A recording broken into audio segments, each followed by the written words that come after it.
Présidentielle d'octobre 2020, le président de la Côte d'Ivoire, son Excellence Alassane Dramane Ouattara, prend l'avance sur ses adversaires. Alors pour plus de détails, après le générique. Avant de commencer, abonnez-vous à la chaîne et activez la cloche de notification car cela va vous permettre de ne plus manquer les prochaines vidéos. Let's go!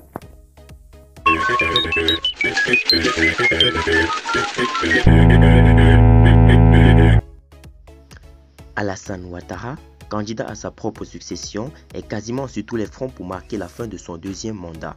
Le chef de l'État ne cesse de poser de nombreuses actions de développement qui tendent à le mettre hors de portée de ses adversaires.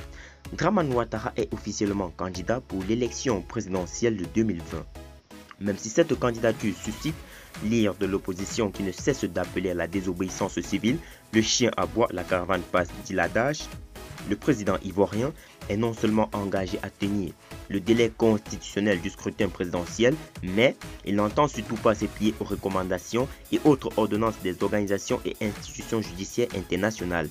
Mieux, Alassane Dramane Ouattara a décidé de marquer d'une empreinte indélébile cette fin de mandat. Aussi, pour ces 2 derniers mois avant ce scrutin crucial, le président Ouattara a effectué 2 visites d'État dans le Moronou et le Maraoué, a pris part aux obsèques de Nana Agnini Bilé II dans le Douabling, sans oublier la journée nationale du cacao et du chocolat à Yamoussoukro, où le chef de l'État a annoncé une hausse du prix du kilogramme du cacao.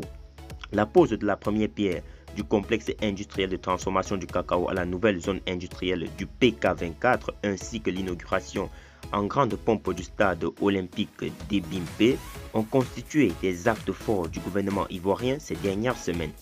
En cerise sur le gâteau, le président Ouattara vient de présider la cérémonie de pose de la première pierre des superstructures du 2e terminal à conteneurs du port autonome d'Abidjan ce lundi 5 octobre 2020, ainsi qu'il l'a tweeté ce jour.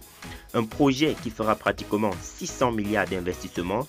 C'est un qui permettra d'accroître le tirant d'eau en Côte d'Ivoire, d'avoir des conteneurs de plus grande capacité, de créer de nombreux emplois, a-t-il déclaré avant d'ajouter « Ce projet est la preuve de la stabilité de notre pays, de la confiance des investisseurs. » Avec tous ces actes de développement, il est indéniable qu'Alassane Ouattara est en train de conforter le bilan de sa gestion à la tête de la Côte d'Ivoire, même si ses opposants indiquent que le volet de la réconciliation nationale est totalement laissé en friche pendant ces 2 mandats et que sa candidature pour un 3e mandat est contestée.